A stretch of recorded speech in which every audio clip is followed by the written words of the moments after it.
Hey everyone, my name is Alan Z, Consumerist Monk. Today in this video, we're going to go over 4 techniques you can apply to stop feeling like an imposter. So what is imposter syndrome? There's this age-old adage that goes something like, fake it till you make it. Imposter syndrome is when you get stuck on the faking part. You start to develop this metacognition that you're still very far away from making it when everybody else around you has already made it. When you believe a story to be true, it's very hard to change your mind. Human beings have developed this extraordinary talent at keeping their own stories consistent, even when that story is that of being an imposter. The way to beat imposter syndrome is simple. We have to rewrite our stories. A good story is always rooted in some form of reality. If you have imposter syndrome, then you must also have these real people that you look up to. You know who they are. I want you to keep a watchful eye on them. Specifically, I want you to observe how they react when they fail. The real people don't fail that often, mostly because they've mastered the art of redirecting your attention. Imagine a politician. You ask them a question about how they failed, they'll give you 1,000 answers on how they succeeded. Software engineers aren't nearly as crafty because it's kind of hard to say that your code is working as expected when error logs are spewing out all over your console. Even then, the real software engineers will start playing these tricks on you, where they start typing all these keyboard shortcuts, copying and pasting text all over the screen, and opening 1,000 Chrome tabs. Sometimes they recover, they find that one answer on Stack Overflow. But once in a blue moon, they get stuck, just as how you often get stuck. You can see the wheels spinning in their heads as they try to navigate their way out of the situation. Oh, suddenly there's this higher priority matter I have to attend to. Talk less, smile more, just look them in the eye and watch them struggle. I really want you to embody this experience of being completely and incompetently stuck. You're not trying to help them, but you're not trying to be malicious and taking pleasure in their misery. You're just observing. Your goal is to create a memorable experience of being on equal footing with your technological superiors. And I say create, because memories are subject to interpretation. Under the same circumstances, if you focus too much on how you didn't have the chops to help them resolve their problem, then you're gonna walk out of this with a completely different experience. Stop trying to help people.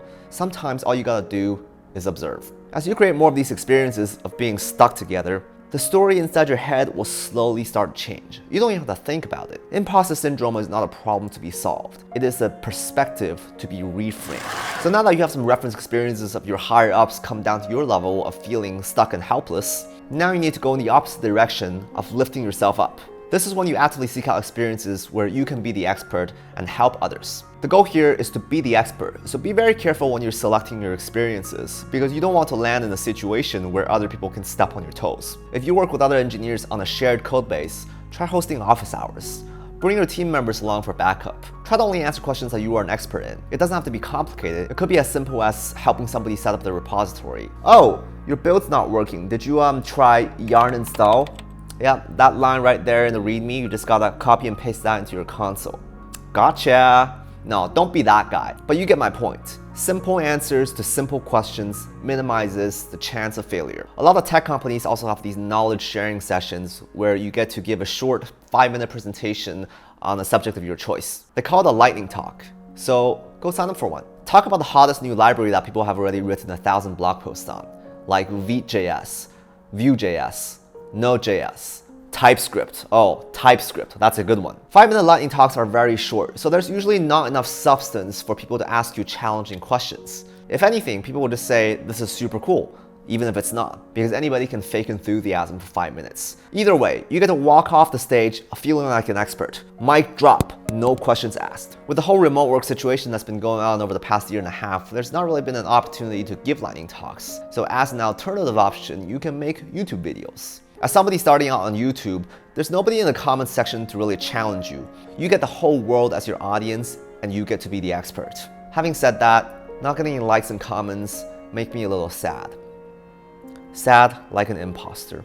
So if you're still watching at this point, it'll be very kind of you if you can give a small YouTuber a big thumbs up. I'm gonna go get a sip of tea while you do that. So we've talked about observing how other people fail and giving a hand to other people. The point is to acquire experiences that position the experts as newbies and the newbies, like yourself, as experts. These experiences don't have to be elaborate. In fact, they're kind of binary. You either have them or you don't have them. And if you don't have them, you want to acquire them.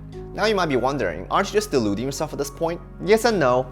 Human beings are extraordinary at crafting stories to fit their needs. Bad stories are called delusions. Good stories are called visions. The next step to beating imposter syndrome is to heed the wisdom of one of the greatest visionaries of all time.